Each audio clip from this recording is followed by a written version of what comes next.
കസ്റ്റഡിയിലെടുത്ത് അറസ്റ്റ് ചെയ്തിട്ടുണ്ട്. സാർ, എന്താ മോട്ടീവായിട്ട് ഇയാൾ ഈ അമ്മയോട് ഇടയ്ക്കിടയ്ക്ക് പണം ആവശ്യപ്പെടാറുണ്ടായിരുന്നു. പിന്നെ അമ്മയുടെ പ്രോപ്പർട്ടി വിൽക്കണം എന്നുള്ള ആവശ്യപ്പെടാറുണ്ട്. ഇത് കണ്ടിന്യൂസ് ആയിട്ട് ആവശ്യപ്പെടാറുണ്ടായിരുന്നു. അതുകൂടാതെ തന്നെ അമ്മയെ കൊല്ലണമെന്ന് പലതവണ പലരോടായിട്ട് ഇവർ പോയി പറഞ്ഞിട്ടുണ്ട്. അതുകൂടാതെ അമ്മയെ കൊല്ലാനുള്ള 2-3 അറ്റംപ്റ്റ് ഇവർ നടത്തിയിട്ടുണ്ട്. ഈ നേരത്തെ നടത്തിയിട്ടുണ്ട്.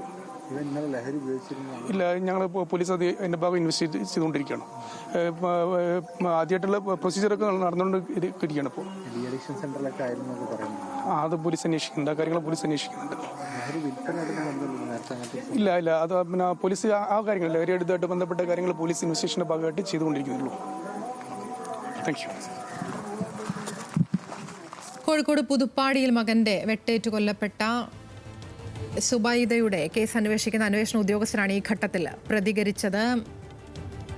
അവിടെ ഫോറൻസിക് വിദഗ്ധരടക്കമുള്ള ആളുകൾ പരിശോധന നടത്തുന്നുണ്ട്. നമുക്കറിയാവുന്നതുപോലെ അന്വേഷണം പുരോഗമിക്കുകയാണ്. ഈ മകൻ ലഹരിമരുന്നിന് അടിമയാണ്. ഈ കൃത്യം നടത്തിയ സമയത്ത് ലഹരിമരുന്ന് ഉപയോഗിച്ചിട്ടുണ്ടോ, ഇക്കാര്യങ്ങളൊക്കെയാണ് പോലീസ് പരിശോധിച്ചുകൊണ്ടിരിക്കുന്നത്. ഈ കാര്യങ്ങളിലൊക്കെ അന്വേഷണം പുരോഗമിക്കുകയാണ് എന്നുള്ളതാണ് അന്വേഷണ ഉദ്യോഗസ്ഥൻ ഈ ഘട്ടത്തിൽ പങ്കുവച്ചത്.